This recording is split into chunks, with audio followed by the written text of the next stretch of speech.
First, in most academic writing, you state your main points, then support them through the use of evidence or details. Second, your writing should have an organization that clearly shows the logic of the paper. A third characteristic of academic writing is that it should be fair to other points of view. Fourth, all academic prose should always accurately cite all quoted material and paraphrases for a particular paper. Lastly, your writing should also adhere to Standard Edited American English.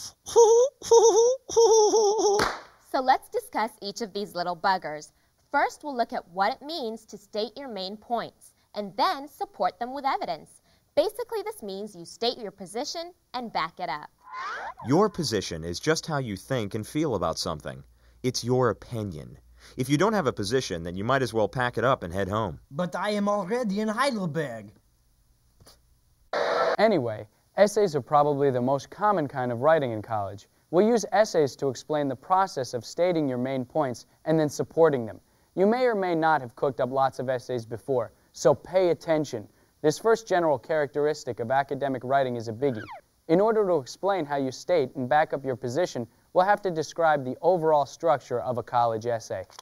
The beginning of your paper is where you state your position. That's the purpose of an essay and most academic papers. You state a position and then you prove it, sort of like the opening of a court case. Usually you put your position or the point you're going to make in your paper in the first paragraph, or it should at least be in the introduction. It certainly shouldn't be on a French baguette.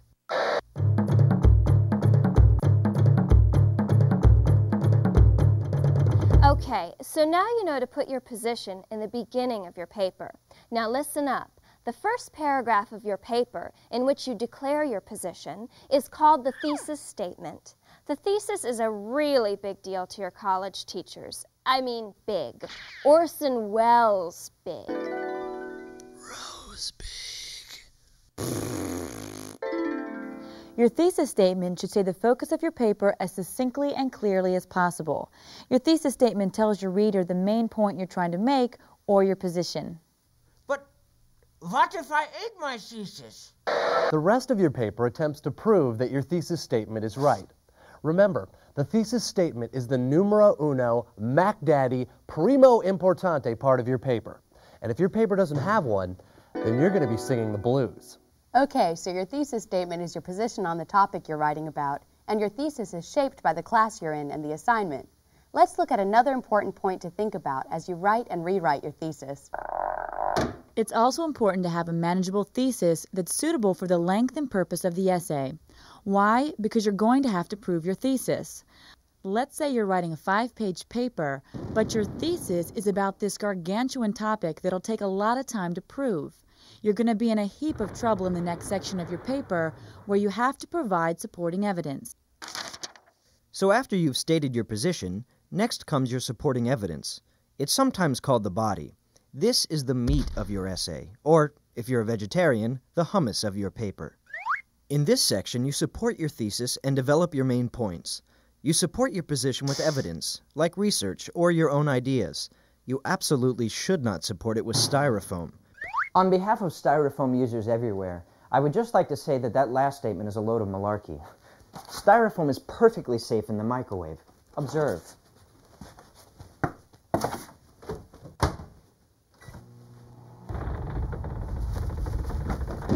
So the body of the paper is where you provide supporting evidence for your position.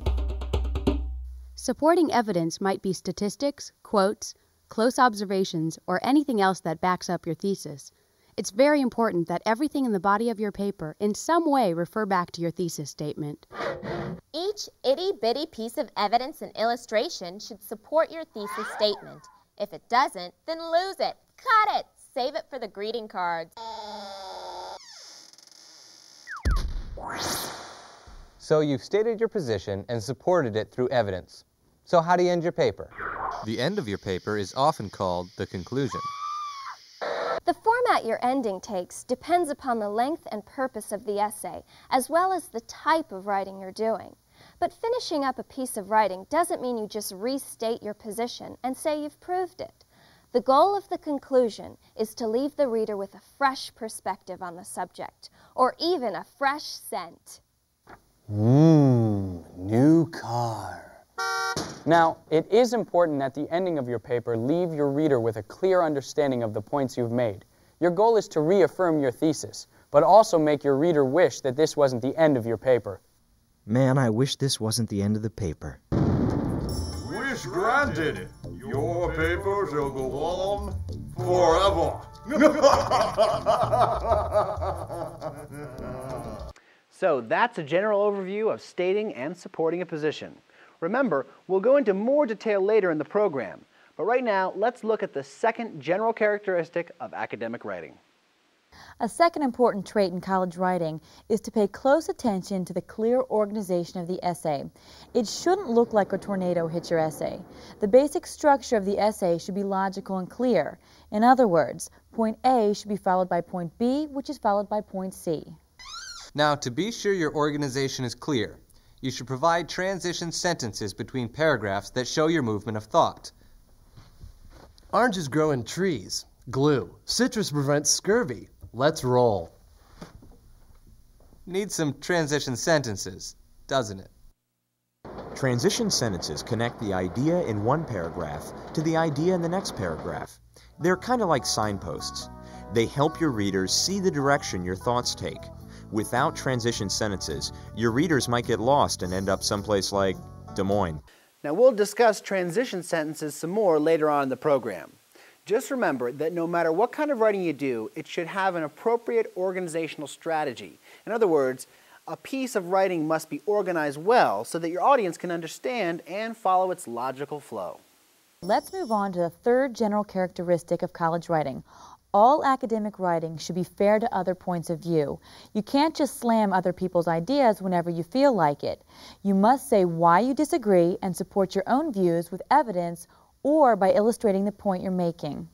A fourth trait of college writing, or any writing for that matter, is that the writer must always acknowledge any sources used. By sources, we just mean other people's ideas or words. Other people's ideas might come from a book, an article, an interview, or the internet. Now, you acknowledge a source by citing it. Citing some information means you're giving credit to who said it or thought it. You're telling your reader that this other person said it or thought it first.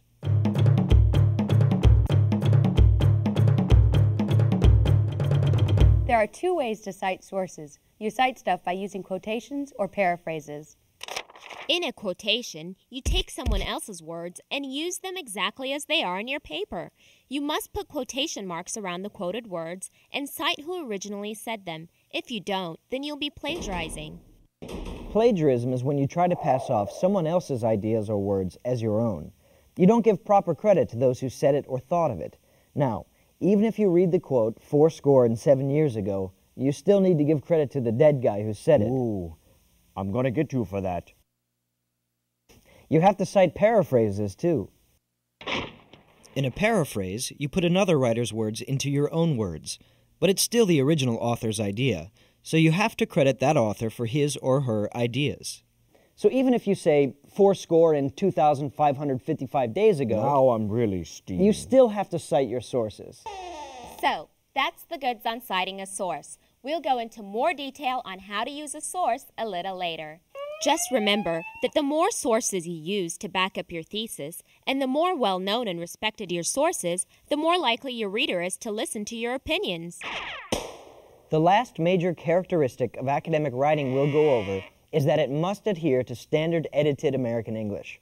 Think about when you're talking to your friends. You often use slang or grammatically incorrect language, but when you write, the rules change. Your writing has to be perfect. That movie was unbearable. So, a good writer's handbook is indispensable. It can help you when you have questions about what kind of punctuation you should use and when to use a certain word. Get one.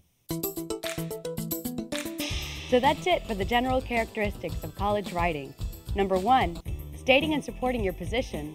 Number 2, a clear and logical organization of your writing. Number 3, an awareness of other points of view. Number 4, accurately citing any sources you use. And number 5, your writing must be in standard edited American English. All of these will be explained in more detail later.